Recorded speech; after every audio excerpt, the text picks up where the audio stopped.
أنا عايزاك تسأل نفسك كل يوم ال4 أسئلة دي، والله العظيم أتحداك ما توصلش في أقل من 6 شهور لو التزمت في إنك تسألهم لنفسك كل يوم على الأقل، وتلاقي إجابة للسؤال أو يبقى في أكشن بعد ما سألت نفسك السؤال ده. أول سؤال لازم تسأله لنفسك ليه؟ حمس نفسك إنك توصل، ليه عايز توصل؟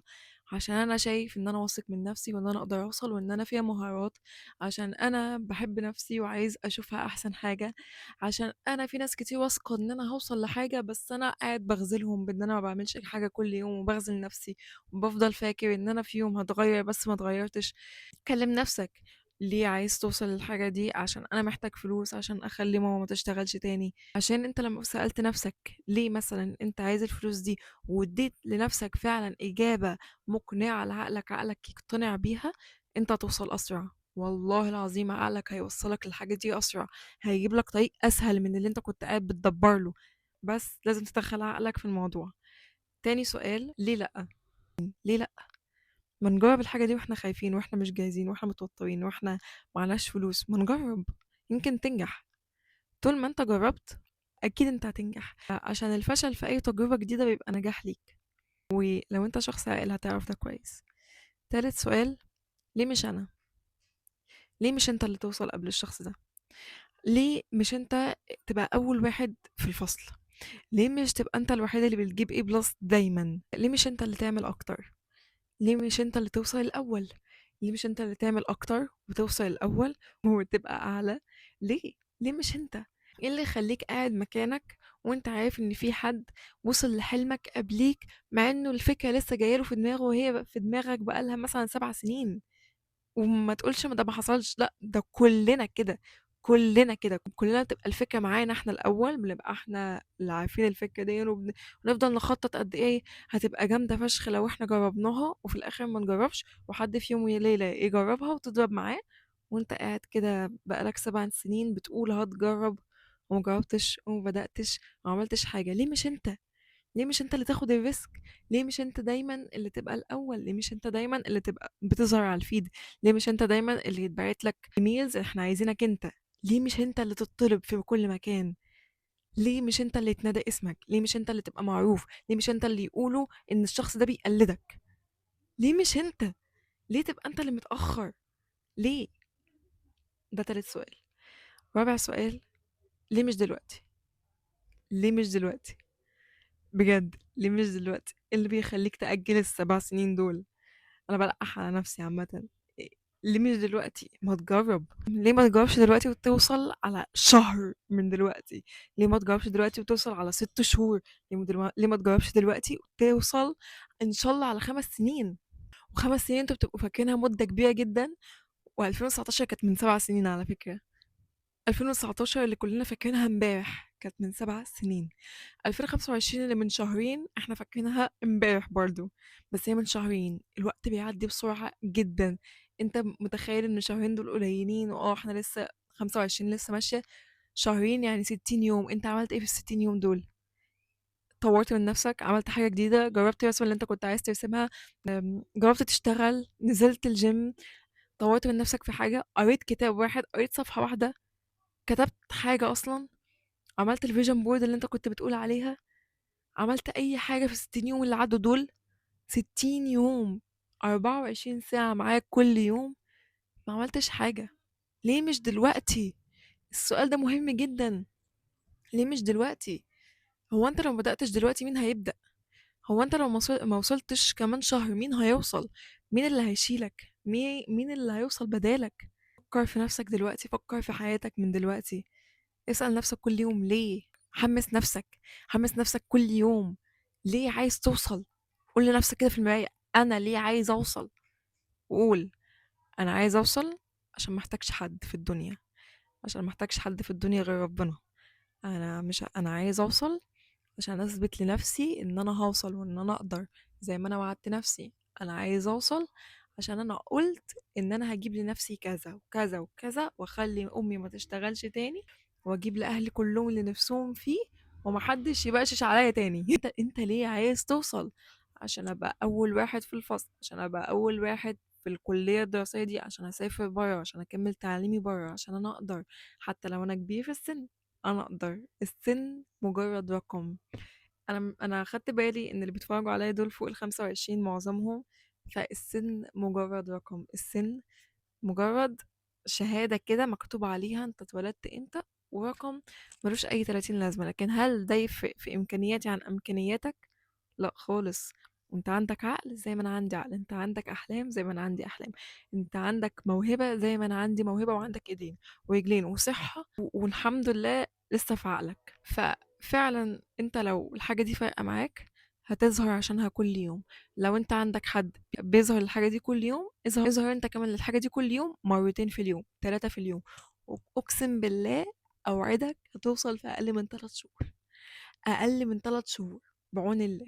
والحاجة اللي انت عايز توصل لها دي عاملة زي اللعبة، طول ما انت عندك داتا ليها، طول ما عقلك هيعرف يفك البازل دي.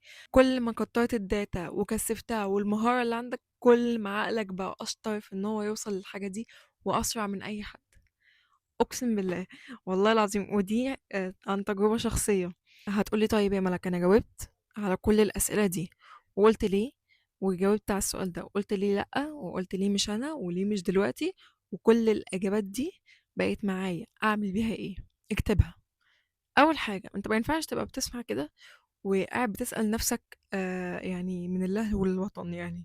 اكتب الحاجات دي، انت لازم تكتب، لازم تكتب. يا اما لازم تكلم نفسك في المراية. قدامك حاجتين، لو ما بتعرفش تكتب كلم نفسك في المراية. لازم عقلك توصل له الإجابة مسموعة أو مقروءة، لازم يشوفها، لازم تبقى حاجة هو شايفها، حاجة يا إما يسمعها يا إما يقرأها. عشان عقلك يديك المفتاح بتاع الباب لازم توريله أنهي باب. بعد ما تكتب الحاجات دي، عقلك هيديك البداية، هيقولك تبدأ منين، هيقولك تبدأ ازاي. حلو. أول ما تعرف هتبدأ منين، ما تكترش من اللي انت هتبدأ منه. يعني ايه؟ يعني ما تخليش الموضوع ياخد منك أكتر من 15 دقيقة في اليوم. الحاجة دي، و15 دقيقة ده كتير. خلي الموضوع ياخد منك 10 دقايق، عشان انت مش متعود، عشان دي أول مرة. الموضوع ممكن ياخد منك دقيقة لو هو سهل، عشان في حاجات كتير جدا مهما كانت هي صعبة ووصولها صعب، الموضوع ممكن يبدأ بدقيقة أو نص دقيقة كمان. حاول توصل لأقل حاجة أنت تقدر عليها. يعني مثلا لو أنت عايز تقرأ 100 كتاب، ال100 كتاب بيبدأوا بكتاب، الكتاب بيبدأ بصفحة، الصفحة بتبدأ بسطر، السطر يبدأ بكلمة. لو أنت آخرك إنك تقرأ كلمة في اليوم، ودي حقيقة يعني والله العظيم معظمنا آخره يبدأ بكلمة في اليوم. ديك نصيحتي، لو أنت مقدرتك حرف من الكتاب ده، اقرأه كل يوم، بس انتظم عليه. اقرأ حرف كل يوم من الكتاب ده. وانا بتكلم بجد دلوقتي. لو انت اخرك حرف، يعني اكتر حاجة تبدأ بيها، اقل حاجة تبدأ بيها هي الحرف، ابدأ بالحرف ده كل يوم، بس انتظم عليه. يومين، يومين بالذات. انت لو انتظمت على حاجة يومين، هتعرف تكمل بقية الايام، بس انتظم على الاقل يومين. يعني بلاش تقطع يوم ويوم، الموضوع بيبقى صعب قوي لو انت سبت يوم جاب بالذات مع حاجة انت لسه بادئها. انك تبدأ يومين ورا بعض طبعا بيخلي الموضوع اسهل لعقلك، وانك عملت الحاجتين دول يومين ورا بعض فيبدأ يتعود عليها. دي اهم حاجة، انك لازم تلعب مع نفسك صح. مش معنى ان الحاجة اللي انت عايز توصل لها دي كبيرة قوي هتحتاج وقت، انك تضغط نفسك في وقت قليل. عشان انت ممكن ما تعرفش تعمل كده. يعني حتى لو في ناس كتير بتتفرج دلوقتي عليا تقدر تعمل كده، اعملوا كده. اكيد دي حاجة حلوة انك تضغط نفسك وتعمل اكتر، وتشتغل 12 ساعة في اليوم وكده. بس لو انت ما تقدرش، ما تعملش كده، عشان انت هتبرن اوت yourself، وهيعدي مثلا ان شاء الله اسبوع ممكن تلاقي نفسك ما انت خاسي بيه. فابدأ بأقل حاجة تقدر عليها، بس استمر. يعني خير الأعمال أدومها وإن قلت، خير الأعمال أدومها وإن قلت. فلازم تستمر. ركز ان انت تستمر على الحاجة كل يوم، مش ان انت تقطع من الحاجة دي وتفشخ نفسك فيها وتبقى احسن حد بيعرف يعملها في يوم. الاستمرارية هي اللي هتخليك احسن حد تعرف تعمل الحاجة دي. حتى لو انت طولت عن بقية الناس، حتى لو الموضوع خد منك وقت، والله العظيم طالما انت استمريت، انت هتعدي كل الناس عشان انت استمريت مش اكتر. لو انت عملت الحاجة دي كل يوم، لو في حد بادئ قبليك بسنة كان بيعمل الحاجات دي كل اسبوع، مثلا مرة في الاسبوع، اقسم بالله هتوصله في يومين. هتوصله لو انت استمريت كل يوم تعمل الحاجة دي، وهو بقاله سنة بادئ قبليك، انت هتعديه في شهرين 3. ودي عن تجربة شخصية، استمريت في الحاجة 5 شهور، عديت اللي بادئين بقالهم 3 سنين. أنا مش باهزر، ودي تجربة شخصية. أنا مثلًا قررت إن أنا مش هاجيب D وC تاني في الجامعة، أنا رديت، أنا زهقت خلاص كل شوية D وC وD وC وB. ليه ما ابقاش أنا أشطر واحدة؟ ليه أنا أفضل أسأل الناس حليتِ دي إزاي؟ ليه هُم ما يسألونيش؟ ليه أنا اللي ما أشرحش؟ ليه مش أنا؟ ليه مش أنا اللي أشرح؟ ليه مش أنا أبقى أول واحدة؟ ليه مش أنا اللي أجيب A+ وA؟ ليه آخر الترم ما أشوفش كمية إيهات قد كده؟ مش معنى إن أنا مشغولة في الشغل إن أنا ما أقدرش إن أدّي وقت في الدراسة حتى لو كان سطر هاقرأه أو مسألة هاحلها كل يوم، وأنا متأكدة إن دوًّا هيجيب نتيجة. مع الوقت أنا متأكدة إن أنا مش هاحتاج كل ليلة امتحان أتزنق وآجي أكتشف المادة بتتكلم عن إيه. وهتسألني طيب تمام ألتزم على الحاجة دي كل يوم إزاي؟ هنرجع لحتة إنك لازم تحب نفسك. حب النفس درجات، وحب النفس مش حاجة سهلة. مش معنى إنك بتشيك وبتلبس كويس أنت كده بتحب نفسك. بالعكس أنت لو بتلبس حاجة مريحة وشكلها حلو أنت كده بتحب نفسك. أنت بتحب اللي يريحك مش اللي يخلي شكلك حلو بس. خلي شكلك حلو وأنت مرتاح. هي جورني طويلة شوية. آه، كانت في 5 شهور بالنسبة لي، يمكن أقل.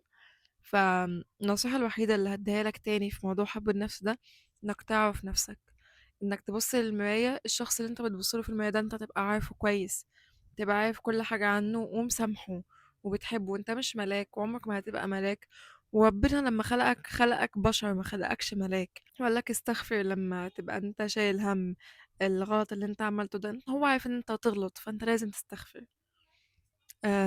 وتسامح نفسك وما تفكرش كتير في الغلطات اللي انت عملتها زمان او اللي عملتها دلوقتي او اللي انت لسه عاملها. ابدأ صفحة جديدة كل شوية مع نفسك عشانك، عشان الشخص اللي في المراية ده فعلا يبقى فخور بيك بعدين. لازم انت تحبه عشان تبقى انت عايزه يبقى فخور. عمرك ما هيبقى في حد جديد عليك في حياتك وتبقى عايزه فخور بيك. اصل اصل انت عايز تثبت للشخص الجديد ده ايه؟ انت اصلا ما بتحبوش ومتعرفش عنه حاجة. فاعرف نفسك، حبها، واسعى انك تخليها فخورة. ولازم تask for help. يعني انت هتوصل ان شاء الله، بس اسأل ربنا انك توصل. يعني ادعي واجري بأقصى سرعتك. ما تجريش في أقصى سرعتك وتقف في نص الطريق تفتكر انك ما دعيتش هتقع. فانت دعي واجري بأقصى سرعتك. وانا بعمل الفيديو دون عشان سألت لنفسي ال4 أسئلة دول. وانا بقالي 7 سنين فكرة اليوتيوب دي في دماغي. يعني من وانا 13 سنة بعرف اتكلم قوي في دماغي قبل ما انام وافضل افكر في الحاجة دي كتير. فسألت نفسي هو انا ليه كنت بفكر في الحاجة دي كتير قبل ما انام ما كنتش بعملها وانا كنت اقدر. فالفيديو ده ريمايندر ليا وليك انك تقوم تسأل نفسك كل يوم ليه مش انت.